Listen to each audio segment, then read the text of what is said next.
आज ना हम बचपन से लेकर आज तक जितने भी एटॉमिक मॉडल पढ़े हैं सबको रिवाइज कर लेंगे, ठीक है।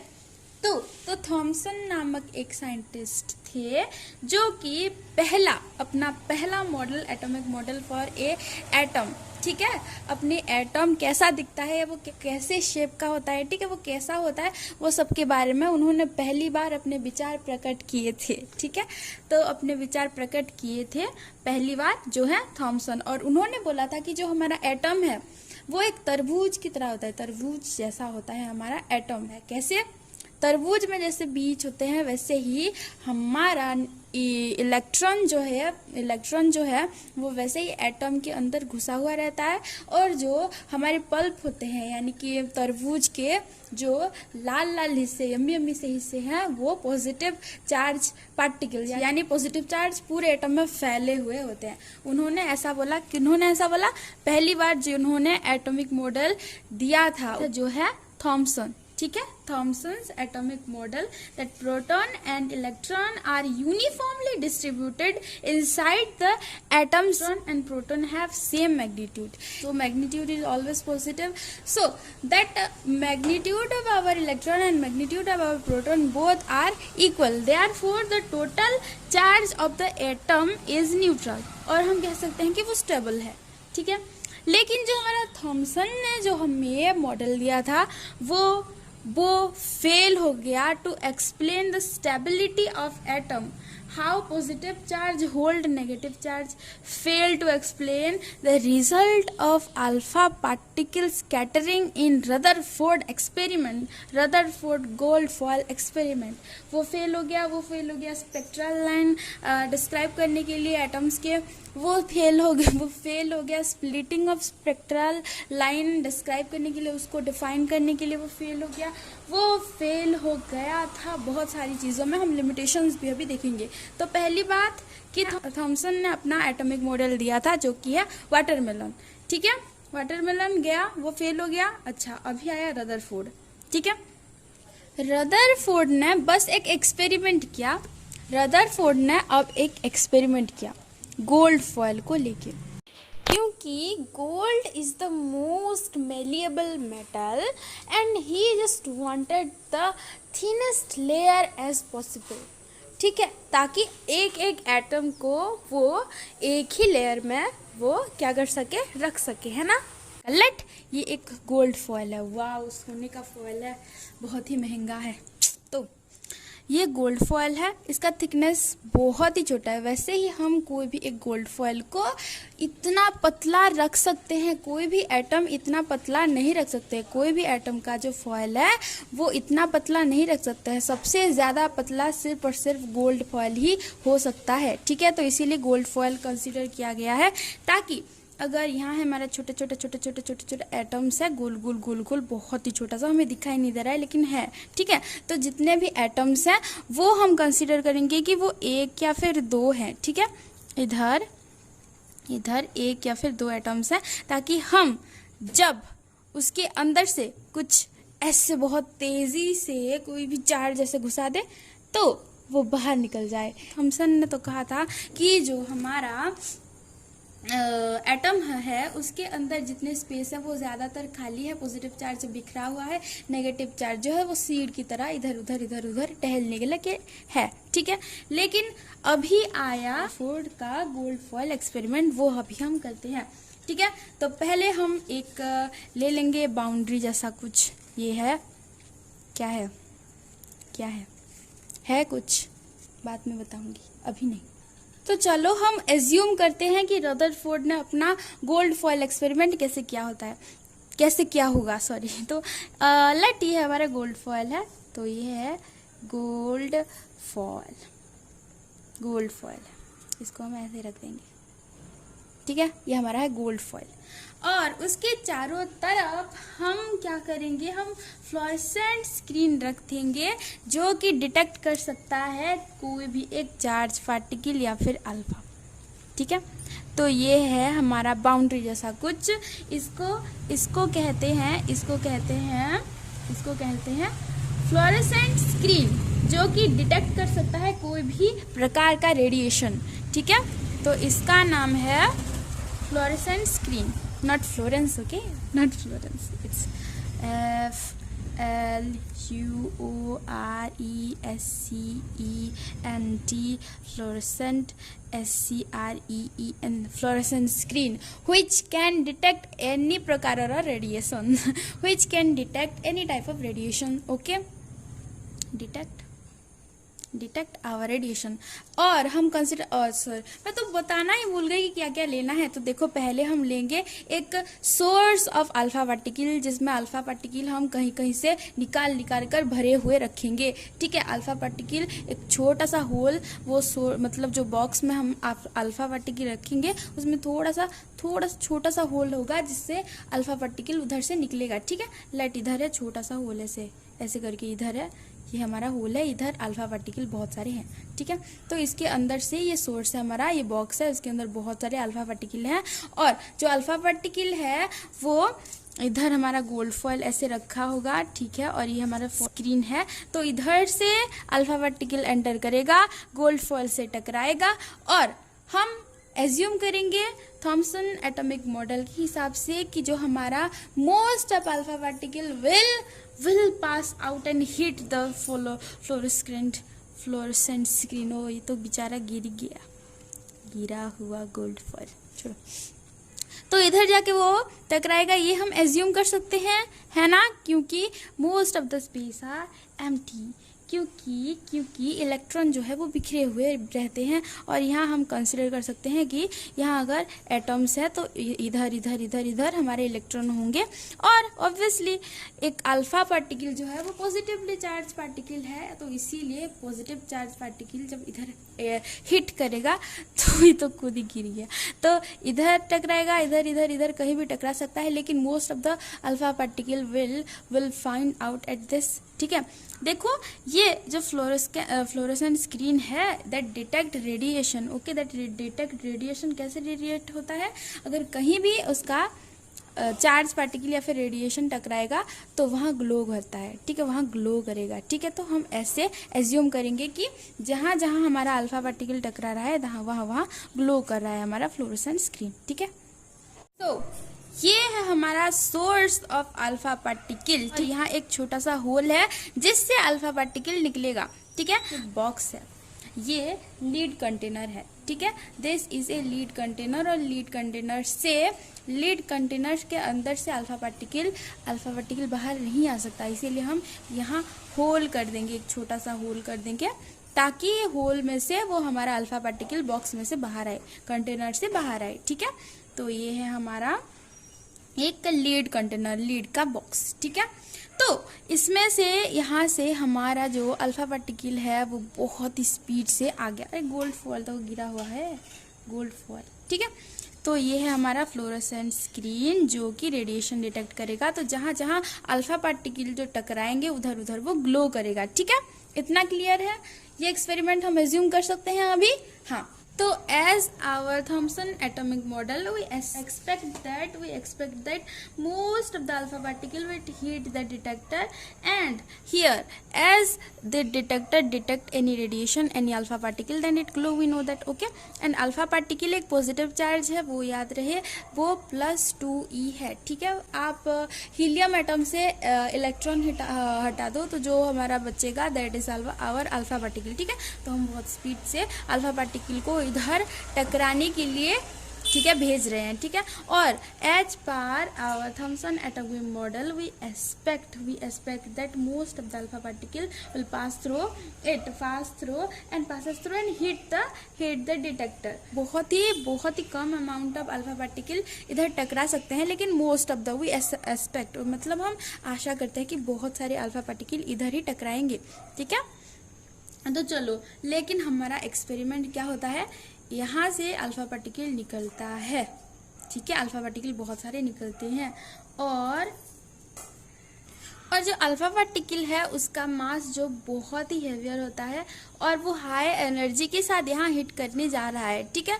तो हैवी मास को हम ऐसे कोई चार्ज पार्टिकल हम क्यों कंसिडर करेंगे जिसका मास हेवियर है। इधर देखो, ताकि आप अगर कोई भी एक कॉटन का बॉक्स इधर रख दो और बहुत ही स्पीड से आप एक बॉल उसको हिट करने के लिए भेजोगे, ठीक है, बहुत ही हाई एनर्जी देकर, तो वो कॉटन बॉल से उधर जाकर इधर कहीं होगा ना, वो इधर चला जाएगा हमारा बॉल। तो जो यहाँ हमने एटम कंसिडर किया है, वो एटम में क्या होता है कि बहुत सारा स्पेस जो है वो एम्प्टी होता है, ठीक है। तो अल्फा पार्टिकल हैवियर है, हैवी मास का है, तो सबको हटाकर ऐसे ऐसे हटाकर वो अंदर चला जाएगा और अंदर चला जाकर पास हो जाएगा, तो वो पास हो जाता है ना। तो हम एक्सपेक्ट करते हैं कि बहुत सारे अल्फा पार्टिकल इधर हिट करेंगे, ठीक है।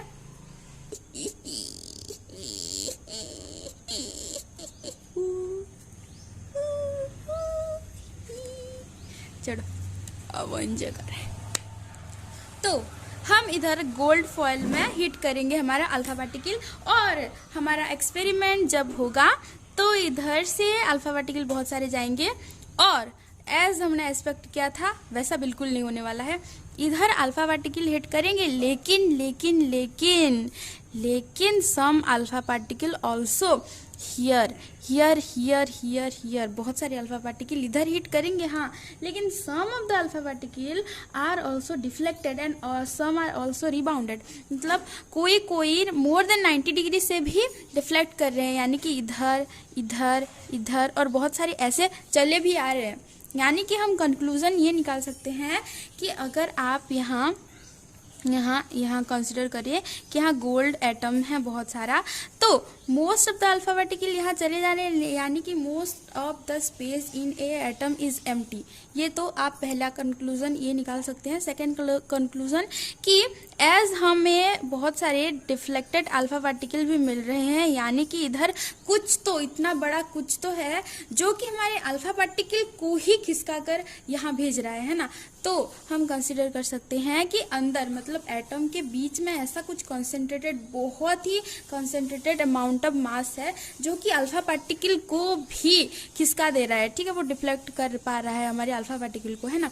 और हमारा थर्ड कंक्लूजन ये हो सकता है कि जो जितने भी यहाँ अल्फा पार्टिकल डिफ्लेक्ट हुए हैं, ठीक है, वो कुछ से टकरा कर यहाँ डिफ्लेक्ट हो रहे हैं, या फिर आप ये कंसिडर कर सकते हो कि अल्फा पार्टिकल पॉजिटिवली चार्ज है और हमारा एटम में जो पॉजिटिव चार्ज है प्रोटॉन, तो जो अल्फा पार्टिकल और प्रोटॉन है दोनों ही पॉजिटिवली चार्ज है, तो positive repel each other, therefore जब पॉजिटिव चार्ज इधर जा रहा है तो कितना उसका हैवी एनर्जी है, कितना उसका फोर्स है कि वो अल्फा पार्टिकल को ही ऐसे भेज रहा है, ऐसे करके बहुत हाई एनर्जी के साथ जा रहा है, लेकिन यहाँ से टकरा कर वो वैसे ही चला आ रहा है, वो रिपेल होके भी आ सकता है ना, क्योंकि positive charge repel each other, तो इधर से पॉजिटिव चार्ज आएगा अल्फा पार्टिकल, तो इधर से वो रिपेल होगा, बहुत इतना ज्यादा रिपेल होगा कि वो ऐसे ही चला आ रहा है, जैसे जा रहा है वैसे आ रहा है, ठीक है। तो इधर भी कोई अल्फा पार्टिकल यहाँ डिटेक्ट हो रहे हैं, इधर इधर इधर, ठीक है। तो हमें कंक्लूजन ये मिल जाता है कि हम अभी कंक्लूजन बहुत सारा लिखेंगे, ये जो एक्सपेरिमेंट हमने किया है इसका अभी कंक्लूजन हम लिखेंगे, ठीक है।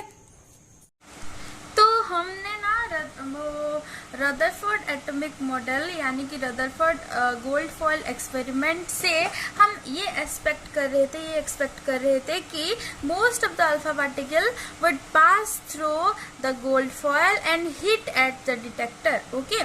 हम ये एक्सपेक्ट कर रहे थे कि most of the alpha particle, ज्यादातर अल्फा पार्टिकल क्या करेंगे, वो हमारे एटम से बहुत ही तेजी से ऐसे चले जाकर हमारे डिटेक्टर को हिट करेंगे, है ना। ये गोल्ड फॉयल है, इधर से ऐसे चले जाकर हमारे डिटेक्टर को हिट करेंगे, ठीक है, अल्फा पार्टिकल हमारे। लेकिन ऐसा नहीं हुआ, हाँ, मतलब कुछ अल्फा पार्टिकल जाकर हमारे डिटेक्टर को सीधे जाकर हिट हुए थे गोल्ड फॉयल से निकलकर, लेकिन some of alpha particles are also deflected more than 90 degree and also some are rebounds, यानी कि वापस चले आए, उस जैसे गए थे वैसे चले आए। ऐसे भी कुछ पार्टिकल्स, कुछ अल्फा पार्टिकल्स हमें मिले हैं, यानी कि रदरफोर्ड ने अब ये पोस्टुलेट बनाया अपने ये एक्सपेरिमेंट को लेके, ठीक है। क्या है देखते हैं, ये देखो, ये है हमारा अगर एटम, ठीक है, एटम, ठीक है, ये एटम है। तो most of the alpha particle क्या करते हैं, इधर से ऐसे ऐसे चले गए। ठीक है, ये हमारा गोल्ड फॉयल है। हम एज्यूम करेंगे कि हमारा गोल्ड फॉयल इतना मतलब थिन है, लेकिन एक एक एटम कंसिस्ट करता है 1-2। ठीक है, तो सारे जो most of the alpha particle हैं वो हमारे गोल्ड फॉयल से पास करके, यहाँ डिटेक्टर था हमारा, है ना, ऐसे करके डिटेक्टर था, ऐसे करके, तो डिटेक्टर को हिट कर रहे हैं। ठीक है, तो मोस्ट हमें इससे ये पता चलता है कि most of the space inside the atom is empty। कैसे? देखो, हमें मतलब हम ये तो जानते हैं ना कि बोर पोस्टुलेट आया बाद में। ठीक है, इसको भी हटा दिए, ये भी गलत साबित हो गया। और ये हमारा जो न्यूक्लियस है बहुत ही छोटा है, न्यूक्लियस बहुत ही छोटा है। अगर आप एक प्लेग्राउंड को कंसीडर करेंगे एक एटम, तो बॉल होगा हमारा न्यूक्लियस, इतना छोटा सा है। तो जितने हमारे अल्फा पार्टिकल है वो बहुत ही हैवियर मास से हैं, तो वो सबको खिसका कर ऐसे ऐसे चले जाएंगे, इधर हिट करेंगे, है ना। तो most of the alpha particle will hit at the detector passing through the gold foil. So we conclude from this that most of the space is inside the atom is empty. ठीक है, और जो हमारे कुछ alpha particle थे वो कैसे हुए, ये एटम है, तो कुछ अल्फा पार्टिकल ऐसे करके आकर ऐसे करके डिफ्लेक्ट हुए, कुछ ऐसे करके आकर ऐसे डिफ्लेक्ट हुए, कुछ ऐसे आकर ऐसे डिफ्लेक्ट हुए। ठीक है, ऐसे ऐसे डिफ्लेक्ट हो रहे थे, यानी कि हमारा यहाँ जो है डिटेक्टर, यहाँ कुछ ये ऐसे नहीं, ऐसे ऐसे ऐसे ऐसे, ठीक है, ऐसे ऐसे वो डिफ्लेक्ट कर रहे हैं। यानी इससे ये हमें पता चलता है कि positive charge occupied A small space inside the atom. Positive charge is occupied in between the atom, और बहुत ही छोटा सा है हमारा पॉजिटिव चार्ज, एटम के बीचों बीच वो प्रेजेंट है ना, ताकि वो अल्फा पार्टिकल जो आ रहे हैं that is also positive charge, ये भी पॉजिटिव है, तो पॉजिटिव रिपेल ईच अदर। यानी कि जैसे हमारा इसके तरफ जा रहा है, देखो यहाँ से वो इसके होते हुए जा रहा है ना, मतलब इससे टकरा नहीं रहा है, ना ही इसके पास है कोई भी अल्फा पार्टिकल, इसीलिए वो पास होके जा रहे हैं। लेकिन इस केस में हमारा जो जितना मतलब कुछ अमाउंट ऑफ अल्फा पार्टिकल जो बीच से गुजर रहे हैं वो डिफ्लेक्ट हो रहे हैं। ठीक है, यानी कि हमें इससे ये पता चलता है कि सेंटर में कुछ पॉजिटिव चार्ज है। ठीक है, और बहुत ही छोटा अमाउंट में है, small amount of positive charge is in between the atom at the center of the atom। ठीक है, center of the sphere। ठीक है, और क्या हुआ, और हमें मिल रहा था कि ये न्यूक्लियस और ये हमारा एटम। ठीक है, तो जैसे जैसे हमारे अल्फा पार्टिकल पूरा बीच से गुजर रहे, पूरा बीचों बीच से ऐसे अल्फा पार्टिकल गए और ऐसे वापस चले गए। ठीक है, ऐसे गए, ऐसे वापस चले गए, ऐसे गए, पूरा ऐसे वापस, ऐसे गए, ऐसे वापस चले गए, है ना। तो कुछ अल्फा पार्टिकल यहाँ तो डिटेक्ट ही नहीं हुए, वो वापस ही चले गए अपने घर। तो इसका मतलब ये है कि volume of the center is too small, है ना, बहुत ही छोटा अमाउंट ऑफ जो अल्फा पार्टिकल है बहुत ही छोटा है, यानी कि 1000 में से बस 0.001 ऐसे आप मान सकते हो, इतने नंबर ऑफ अल्फा पार्टिकल हमारे पूरा 180 डिग्री डिफ्लेक्ट करते हैं, वो वापस चले जाते हैं अपने घर, वापस चले जाते हैं ना। तो हम इससे ये कंक्लूड कर सकते हैं कि जो बीच में जो पॉजिटिव चार्ज हमारा है वो बहुत ही छोटा है as compare to our atom. ठीक है, तो हमें पता चल गया कि एक्सपेरिमेंट में क्या क्या हो रहा था, हमने क्या क्या सोच रखा था, लेकिन क्या निकला, है ना। तो अभी हमारे जो रदरफोर्ड हैं उन्होंने हमें हाइपोथेसिस दिया, तो हम वो पढ़ेंगे। ठीक है, now hypothesis by Rutherford. Hypothesis by Rutherford. इस एक्सपेरिमेंट के बेसिस में जो रदरफोर्ड ने हमें कुछ हाइपोथेसिस दी है उसको हम पढ़ेंगे, ठीक है। पहला हाइपोथेसिस है there is a positively charged center in an atom called nucleus. Nearly all mass of the atom is concentrated in the nucleus, resides in the nucleus। यानी हम ये कह सकते हैं कि there is a positive charge, there is a positive charge, एक positive charge हमारे atom के अंदर प्रेजेंट है। वो बिखरा हुआ नहीं है लाइक वाटरमेलन, बट वो बीचों बीच कॉन्सेंट्रेटेड हो गया, वो बीचों बीच बहुत ही मतलब उसका मास बहुत ही ऐसे जकड़ के हुए बहुत ही छोटा अमाउंट ऑफ पॉजिटिव चार्ज यहाँ प्रेजेंट है, ठीक है। पॉजिटिव चार्ज यहाँ प्रेजेंट है बीचों बीच, एटम के बीचों बीच बहुत ही स्मॉल अमाउंट में पॉजिटिव चार्ज प्रेजेंट है, जिसको हमने न्यूक्लियस नाम दे दिया। There is a positively charged center in an atom called nucleus and nearly all mass of an atom resides in the nucleus। और जो हमारा जो एटम का मास है ना, एटम का जो मास है this is nearly equal to the mass of the nucleus. यानी यहाँ जितना भी मास है उसको हम नेगलेक्ट भी कर सकते हैं, बहुत ही छोटा है, जितना भी मास है सारा न्यूक्लियस के अंदर ही है, ठीक है। ऐसे आप एज्यूम कर सकते हो। In Rutherford's scattering experiment, a narrow beam of alpha particle from radioactive source was made to fall on gold foil, and some of alpha particles suffer deflection through more than 90 degrees.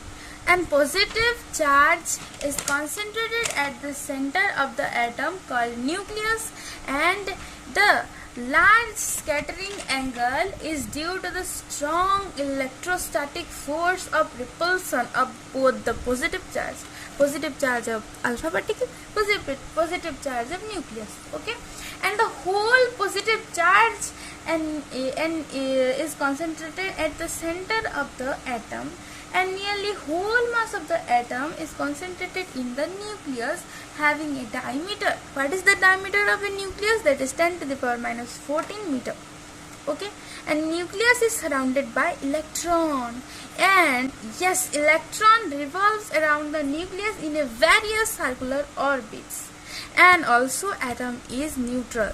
The magnitude of proton is equal to the magnitude of electron, and the centripetal force is provided to the electrons by electrostatic force of attraction between electron and nucleus, okay।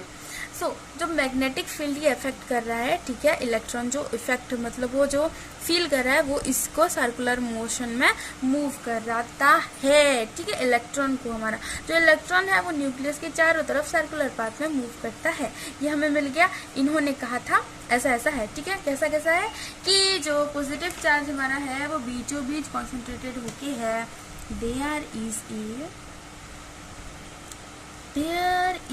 A positively charged center in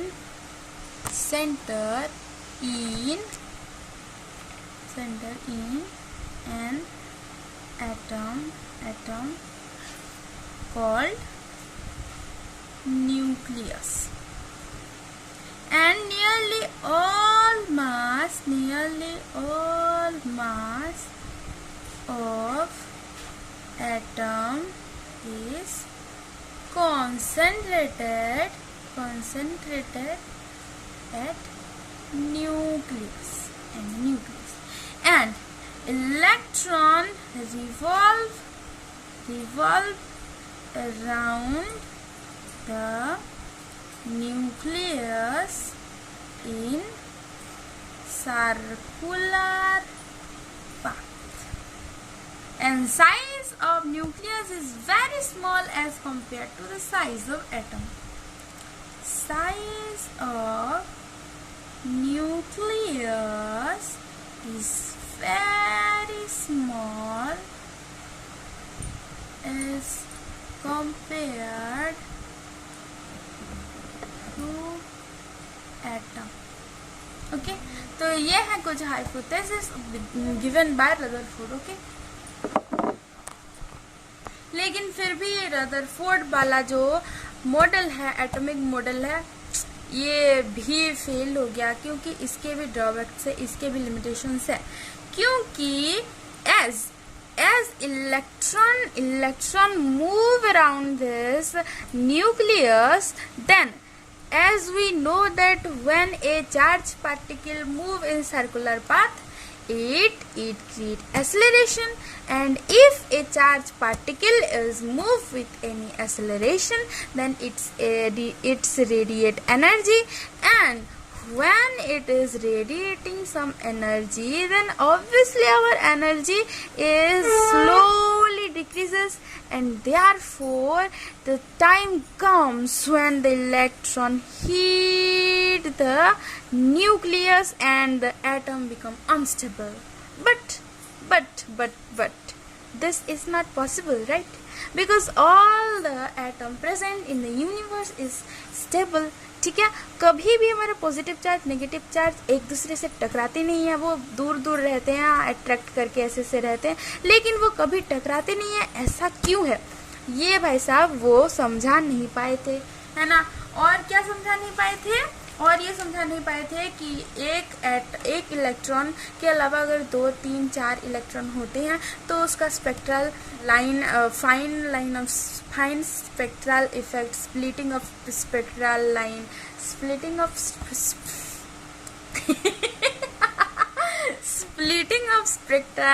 spectral line या फिर fine structure of spectral line, वो सब ये समझा नहीं पाए थे।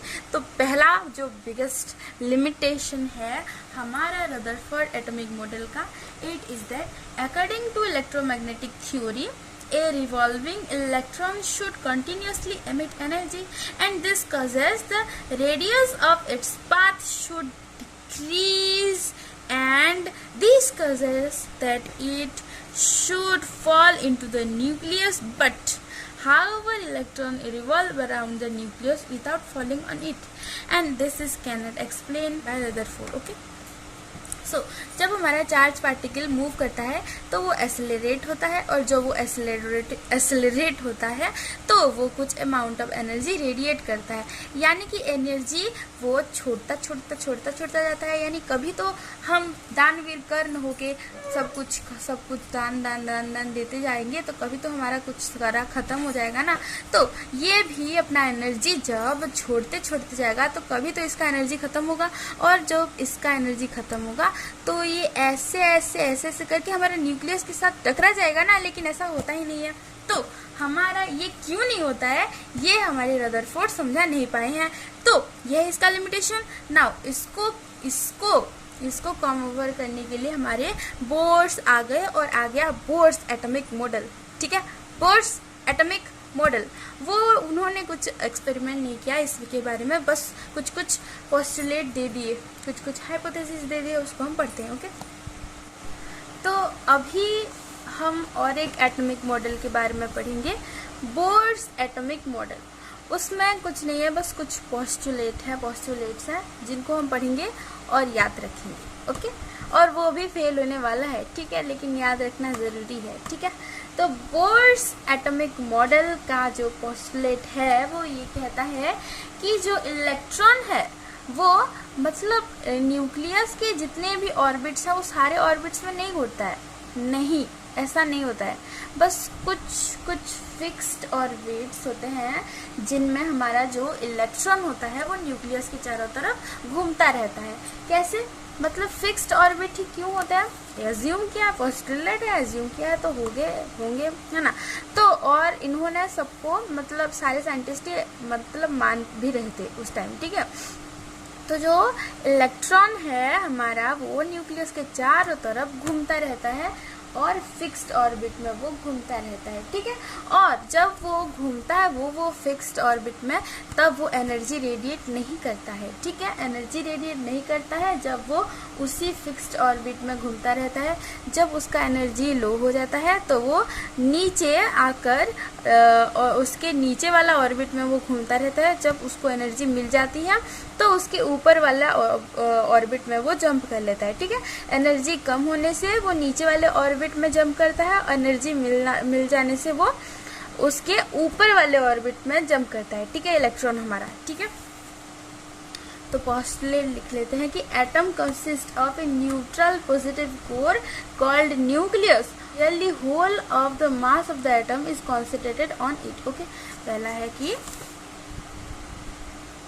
Atom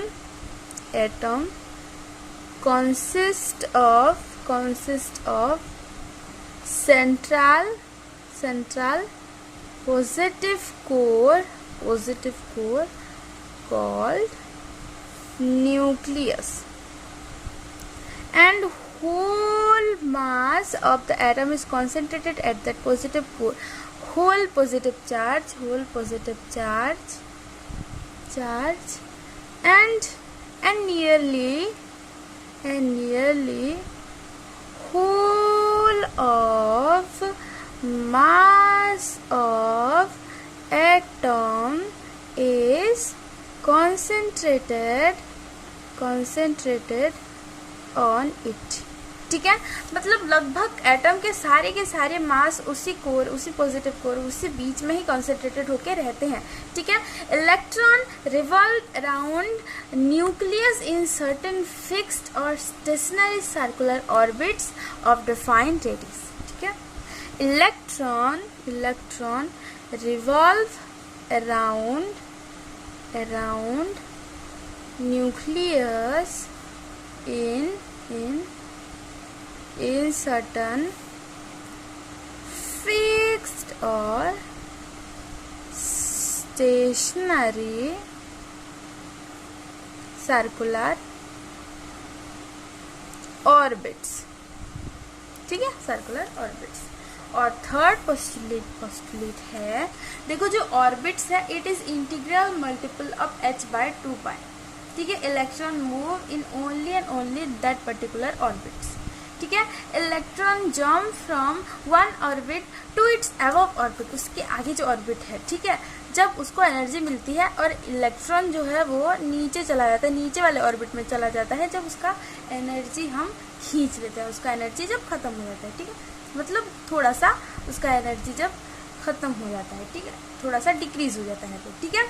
मतलब जो हमारे ऑर्बिट्स हैं it are the orbits are the integral multiple of h/2π, या फिर हम कह सकते हैं nh/2π ऑर्बिट्स हैं हमारे, ठीक है। तो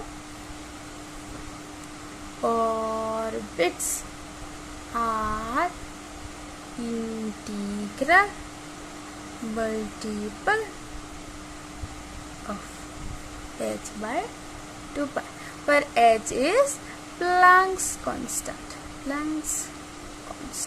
ओके। और हमारा बाकी जो पोस्टुलेट है, when an electron jump from higher to lower energy level or energy orbit, it radiates some energy, and when it jump from lower to higher energy orbit, it absorb energy। यानी कि energy हम कैसे लिखते हैं, energy को हम h lambda लिखते हैं, h lambda is equal to EI minus EF, okay. Where EI जो है it is the energy when our electron is in initial orbit, and EF is the energy of electron when it is in the final orbit, okay। अब जब हमारा EF से जब जाता है EI तक, ये हमारा जो है फाइनल ऑर्बिट है, ठीक है, इसका एनर्जी इतना है।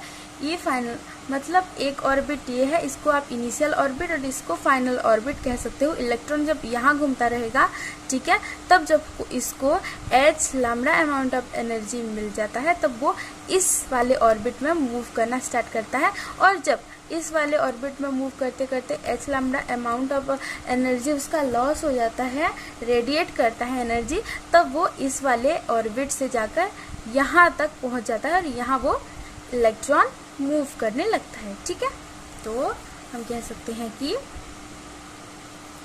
when an electron jump from higher to lower energy orbits, it radiates energy, and when it jumps from lower to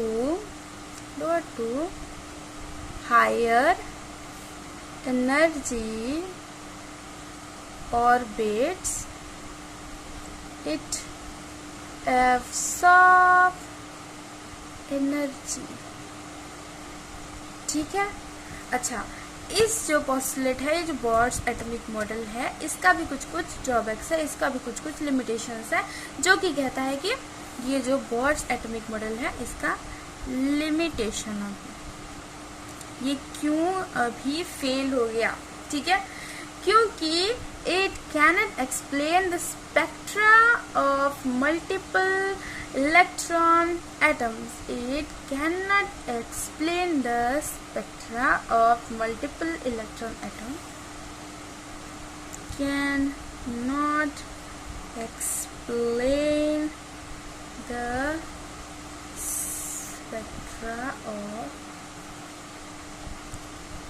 multiple electron atom. मतलब एक से ज़्यादा इलेक्ट्रॉन होते हैं जिस एटम में, उसका स्पेक्ट्रा वो एक्सप्लेन नहीं कर पाता है। ठीक है, और it cannot explain the fine structure of spectral line, cannot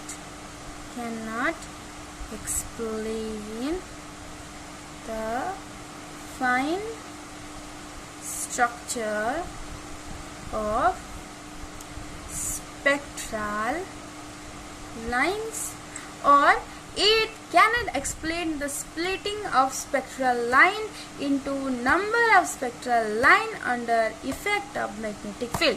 यानी मैग्नेटिक फील्ड के इफेक्ट में जो हमारा सिंगल स्पेक्ट्रल लाइन है वो स्प्लिट हो जाता है बहुत सारे स्पेक्ट्रल लाइंस में। वो क्यों, ये एक्सप्लेन नहीं कर पाता। ठीक है, it cannot explain the splitting of spectral lines into number of spectral lines under effect of magnetic field.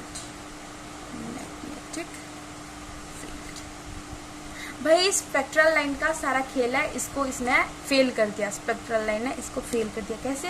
देखो, वो splitting of spectral line in the effect of magnetic field कैसे स्प्लिट होता है वो उसको एक्सप्लेन नहीं कर पा रहा है, और fine structure of spectral line उसको भी एक्सप्लेन नहीं कर पा रहा है। What is the spectra of multiple electron atom उसको भी एक्सप्लेन नहीं कर पा रहा है, इसीलिए बेचारा फेल हो गया। ठीक है, इतना ही। Bye bye.